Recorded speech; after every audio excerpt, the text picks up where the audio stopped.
केरा बहुत बनता है और मेरे गले में गिरता रहता है। आपने सौंफ का इस्तेमाल करना है। सौंफ साफ कर लें, सौंफ के अंदर शक्कर डाल लें। शक्कर की मिकदार हस्बे जरूरत, मिकदार में कमी बेशी हो जाए तो कोई हर्ज नहीं। आपने शक्कर और सौंफ दोनों का मरक्कब तैयार करना है। ये दोनों चीजें मिक्स करके सुबह, दोपहर, शाम 3 मरतबा इस्तेमाल। सौंफ को आप पीस भी सकते हैं, सौंफ को ग्राइंड कर सकते हैं, साबुत भी इस्तेमाल कर सकते हैं। ग्राइंड किए हुए होंगे तो उनका निगलना ज्यादा आसान। तो बहरहाल सौंफ और शक्कर दो चीजों को बराबर वजन या मिकदार में कमी बेशी भी हो जाए तो कोई हर्ज नहीं। आपने ये खाना दिन में 2 या 3 मरतबा इस्तेमाल कर। इसके साथ उबले चावल, दूध और शक्कर डालकर ये इस्तेमाल करें, इससे भी बड़ी जल्दी फायदा होगा। उबले चावल के अंदर जो आपने दूध इस्तेमाल करना है तो उस दूध के अंदर पहले से ही सौंफ उबाल कर उसको तैयार करके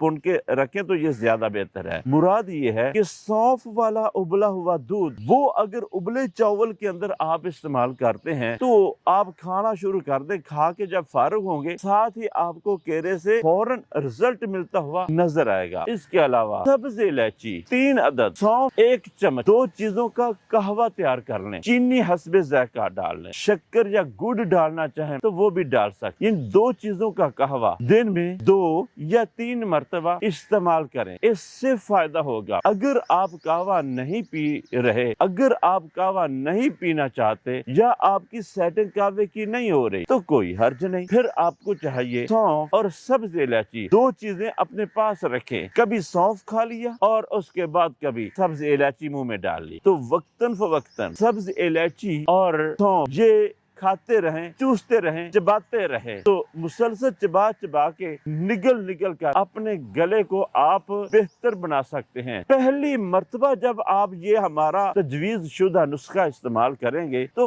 पहली मर्तबा ही आपकी तबीयत खुश हो जाएगी कि ये नुस्खा तो ऐसे है जैसे हथेली पर सरसों जमाना होता है। तो इंशाअल्लाह मुसलसल अगर आप ये इस्तेमाल करते रहेंगे तो इससे आपको यकीनन फायदा होगा। और यहाँ पर ये बात भी याद रखिएगा, गरम मसाला जात, गरम चीजों से परहेज करना है। मसलन गोश्त और तेज मिर्च मसाला वाली चीजों से आपने परहेज करना है ताकि आपको रिजल्ट सही मिल सके।